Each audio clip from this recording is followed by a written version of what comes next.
If you can't keep track of a concert ticket, figure out how to get home. That was the last thing my father Richard said to me. I was 13. It was mid-January in New York City, and the air at the Port Authority bus terminal was bitter cold. I watched his luxury sedan merge into the chaotic traffic of 8th Avenue. I waited for the brake lights. I waited for him to circle the block, to roll down the window and tell me he was just teaching me a lesson about responsibility. But he didn't. The red taillights just got smaller and smaller until they disappeared completely into the dark. I stood there on the curb, shivering in my thin jacket, with exactly $15 in my pocket and the realization that my father hadn't just left me. He'd discarded me. Drop a comment and let me know where you're listening from and what time it is for you right now. I'd love to know who's part of our community. 19 years later, my father found me. He didn't come to apologize. He came to negotiate. I was sitting in my office in downtown Manhattan, reviewing the topographical surveys for a new urban park project, when my assistant buzzed me. She sounded nervous. She said there were 2 people in the lobby, insisting they were family. When I walked out, I saw them, Richard and Lisa. They looked exactly the same, just older, stiffer, more expensive. They were standing by the reception desk, looking out of place in my modern, minimalist office. My mother was clutching a designer handbag like a shield. My father was pacing. When they saw me, they didn't smile. They didn't cry. They just looked relieved, like they'd finally located a misplaced asset. Caitlin, my father said, extending a hand I didn't take. You've done well for yourself. What do you want? I asked. My voice was calm, professional, inside. I was screaming, "We need to talk," my mother said, privately. I led them into a conference room. I didn't offer them water. I didn't sit down. I just stood at the head of the table and waited. My father reached into his jacket pocket and pulled out an envelope. He slid it across the polished mahogany table. I didn't touch it. "Open it," he said. I opened it. Inside was a cashier's check made out to me for $250,000. "What is this?" I asked. "It's your share," my father said smoothly. "We're selling the Greenwich estate. A developer made us an offer we couldn't refuse. $12.5 million. But there's a small hiccup with the title." A hiccup. A clerical error. My mother interjected quickly. From years ago, the title company found an old police report from that night at the bus terminal. They're calling it an unresolved child abandonment case. It's holding up the sale. We just need you to sign this. She slid another paper across the table. An affidavit. A legal document stating that the incident 19 years ago was a misunderstanding. A teenage rebellion gone wrong. A simple miscommunication.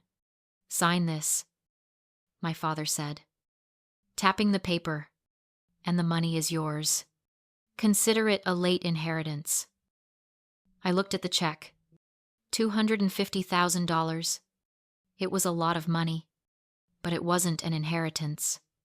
It was a bribe, a payoff to erase the worst night of my life. I looked at my parents. They were looking at me with expectancy.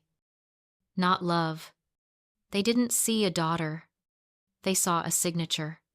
They saw an obstacle to their $12 million payday. I froze. I didn't scream. I didn't throw the check in their faces. I just stood there, paralyzed. It was the same feeling I'd had that night at the bus terminal. The invisible chain. For 6 hours that night, I sat on a hard plastic bench in the waiting area, watching the world go by. I watched homeless people shuffle past, muttering to themselves, I watched families hurrying to catch late buses. I watched police officers patrol the corridors. I had $15. I could have used a payphone. I could have called 911. I could have walked up to any one of those officers and said, "My parents left me here." But I didn't. I didn't call because I was waiting. I was waiting for them to come back. I was waiting for the lesson to be over. I believed, with the desperate, twisted logic of a child raised in a cult of excellence, that this was a test of my grit, a test of my resilience. If I called for help, I failed. If I cried, I failed. If I admitted I was scared, I failed. And in my family, failure was worse than death. So I sat there, freezing, terrified, and silent, bound by an invisible chain of obligation to people who had abandoned me. But I wasn't 13 anymore. I wasn't freezing, and I wasn't powerless. I looked at the check again. Then I looked at my father. "I need 24 hours. I said, "to review the document with my lawyer." "It's a standard form." My father snapped. "Just sign it." "Caitlin, don't be difficult." 24 hours, I repeated, "or I don't sign anything." I picked up the check and the affidavit. I didn't wait for their answer. I walked out of the conference room and went back to my office. I closed the door. I sat down at my desk and stared at the check.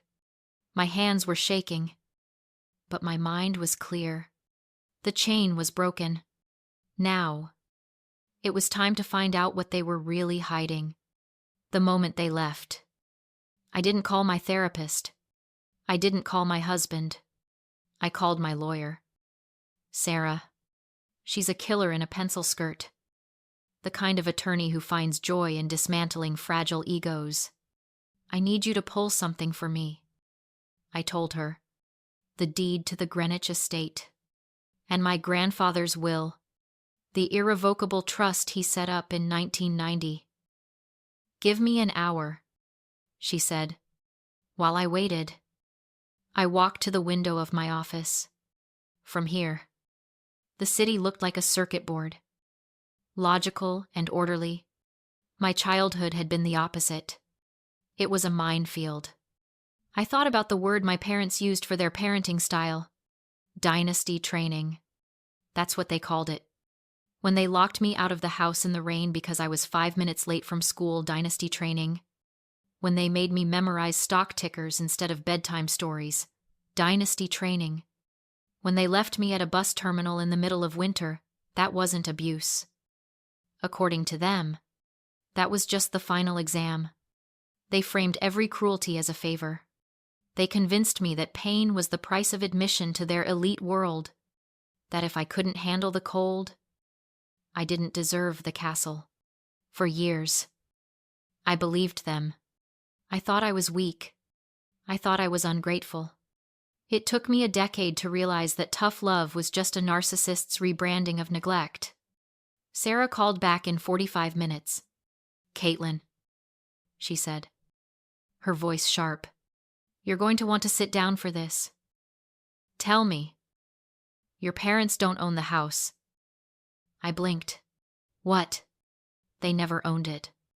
Your grandfather put the entire estate, the house, the land, the investments into a generation-skipping trust. He skipped them entirely to avoid estate taxes. The beneficiaries are his grandchildren. That's you and your brother. Tyler." "Then what are my parents?" "Life tenants," Sarah explained. "They have the right to live there and draw a stipend from the interest. But they don't hold the title. They can't sell it. Unless what? Unless they have the consent of the primary beneficiaries, or if there's a defect in the beneficiary line." It clicked. The pieces slammed into place.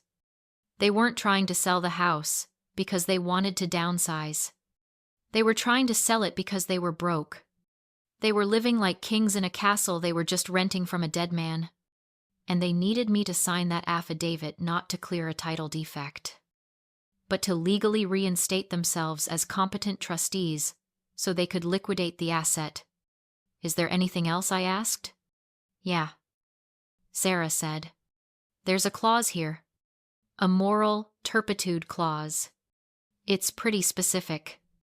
It says that if any life tenant is found to have abandoned, abused, or endangered a beneficiary, their interest is immediately voided.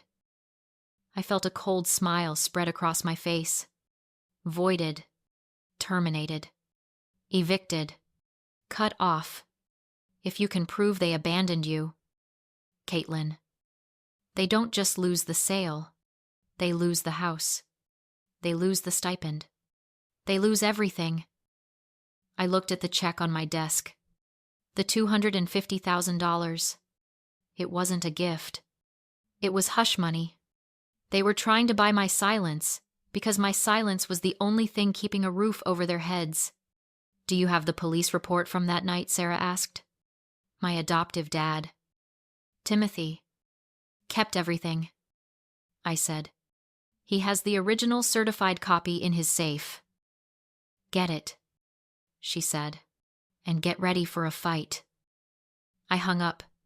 I looked out the window again. The city hadn't changed, but the world had shifted on its axis. My parents weren't the titans they pretended to be. They were squatters. They were grifters in designer clothes, terrified that the daughter they threw away would realize she held the keys to the kingdom. And now, I did. While I waited for Timothy to FedEx the documents, my phone started buzzing. It wasn't my parents. It was Tyler, my brother, the golden child. He hadn't called me in 3 years. Not since he asked for a loan to start his third failed business venture. A bespoke dog collar company that folded in 6 months. I let it go to voicemail. He called again. And again. Then the texts started coming. Don't do this. Caitlin, Mom and Dad are freaking out. Just sign the damn paper. I need this money. They promised me $2 million from the sale. Don't ruin this for us. You always were selfish, running away like that and leaving us to deal with the fallout. I stared at the screen. Running away. That was the narrative they'd spun. That was the story they told the neighbors. The country club. The school. That Caitlin was troubled. That she ran away to be a rebellious artist in the city. That they tried everything to bring her home. But she just wouldn't listen. They'd erased their crime by rewriting history, turning their abandoned daughter into a runaway teen. Tyler knew the truth. He was there that night. He was 17. He sat in the back seat playing on his Game Boy while my father dragged me out of the car. He didn't say a word. He didn't look up. He just turned up the volume on his headphones. His texts got nastier as the hours passed. You think you're better than us just because you have a career. You're nothing without the family name. If you blow this deal, I swear I'll make sure everyone knows you're mentally unstable. Pick up the phone. You coward. I didn't feel fear. I felt a cold, sharp clarity. For years, I'd carried a tiny, secret seed of guilt.